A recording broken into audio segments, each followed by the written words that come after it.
Oh! I saw Gordon Ramsay making Yorkshire pudding, and I've seen it in other places before too. I saw how it looked, and to me it looked very similar to our Popovers. I decided to look it up and see if I could make Yorkshire pudding all on my own.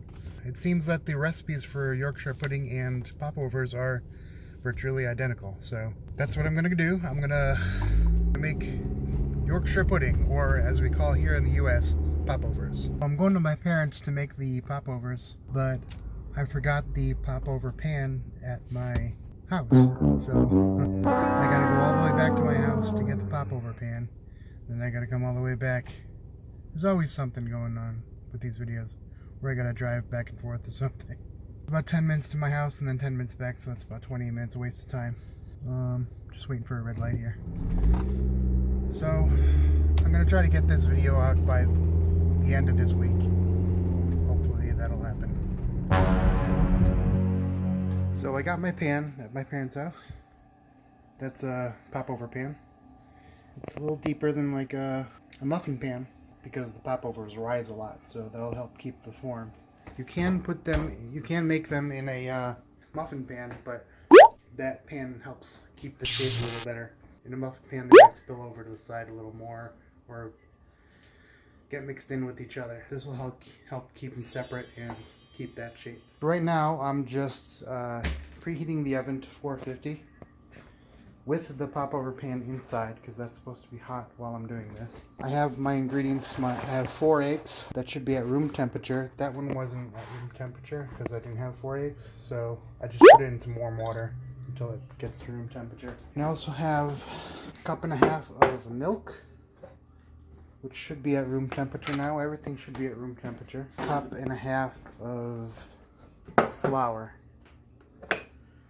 So those are my basic ingredients. I also need butter, and I'm going to put some melted butter in there. I need 3 tablespoons of melted butter. Tablespoons are marked, but I just need 3 of those.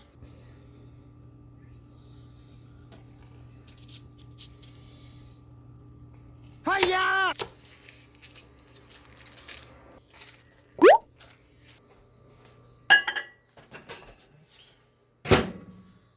I'll just put that in there for a minute, I guess. Now I need to get a large mixing bowl. Mix all the stuff up. Okay, my oven is preheated.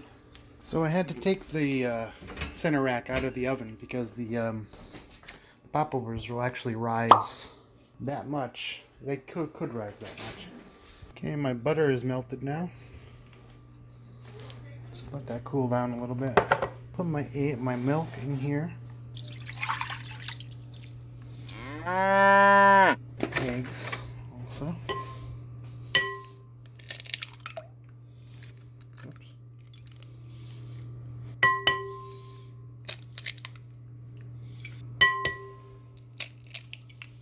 So now I have to mix the flour in.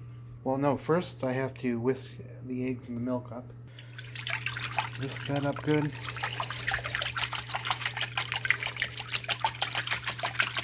I say to whisk it for about a minute, just so everything is integrated and you get a little bit of air mixed in with it.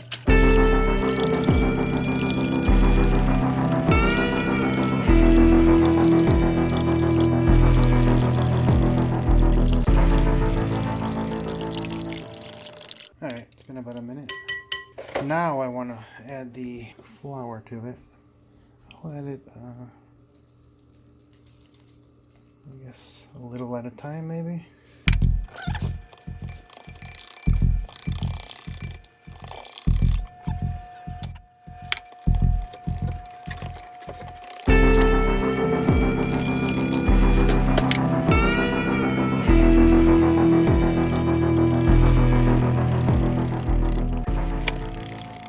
Okay, I'm gonna add the butter in now.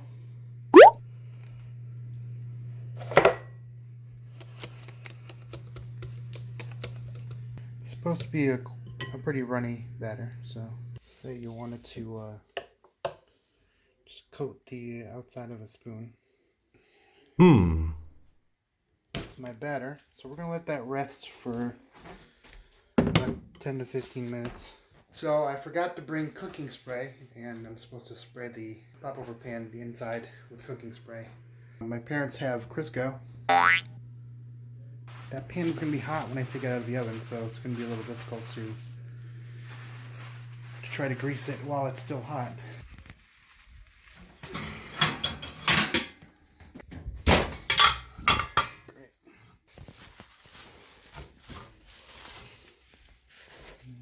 This seems to be working. It's melting immediately, but I guess that's the way it should be.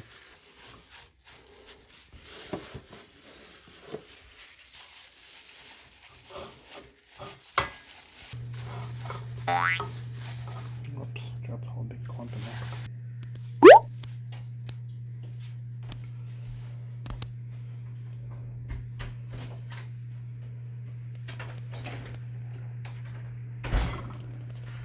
Alright, so I poured that into the batter into a thing that has a little spout to make it easier to pour in here.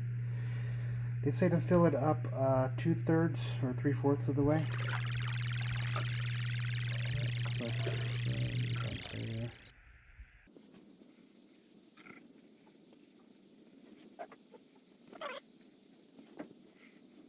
There we go. Pretty much use all of it. I'm going to put this back into the oven. I believe it's 30 minutes. I'll check back. Let you know.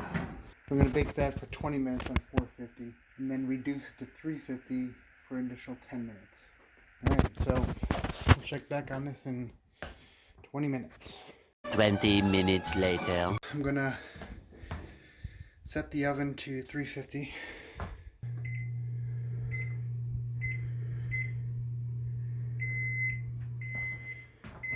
Okay, so hopefully that worked. Well, I don't see why it wouldn't have worked. Alright.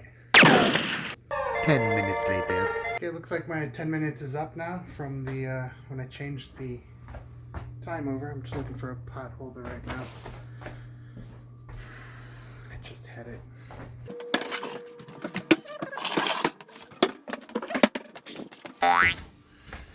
So, it doesn't look like they popped over too much as I thought they were gonna. I'm not sure why.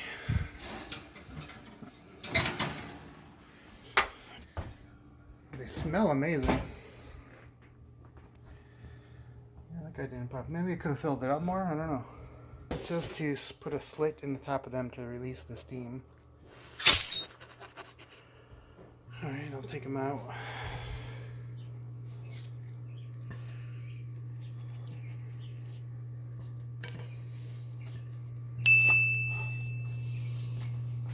There we go. Pot holder was underneath.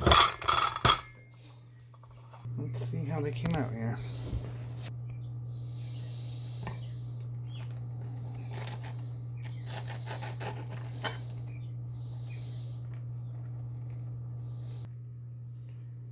So they're pretty solid. They didn't separate as much as I thought they were going to. Like usually this would be pretty hollow inside. I'm not sure what I did wrong. Let me taste it and see how it came out. I'm gonna put a little bit of butter on it.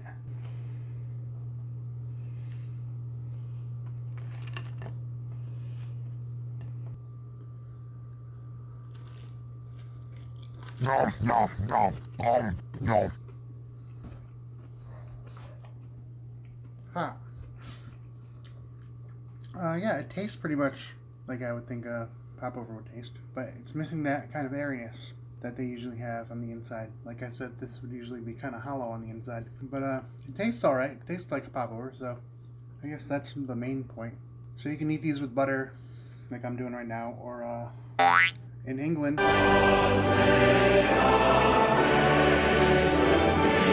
they call them Yorkshire Pudding. They serve them with their Sunday dinners, I guess. So they would put like gravy in there, or maybe bangers and mash, just whatever they're eating during their dinner or supper. Here in the U.S.,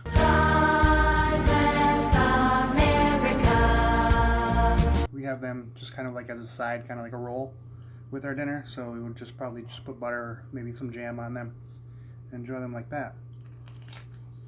But they taste pretty good. I may try it again just to see if I can get that airiness in there. But other than that, I think it came out pretty well. Yorkshire Pudding, or Popovers. Ta-da! So if you've made Yorkshire Pudding or Popovers before, and I did something wrong either with the beating or the ingredients or how I mixed them together, let me know in the comments. So if you like the video, go ahead and like, comment. Like I said, if you have any suggestions on stuff you'd like us to do, share the video. We'd appreciate it a lot. So if you'd like to see us do some other like traditional foods from the country, we could try that out. If you'd like to see that, just let us know in the comments. So we are Jacks of No Trade. We'll catch you next time.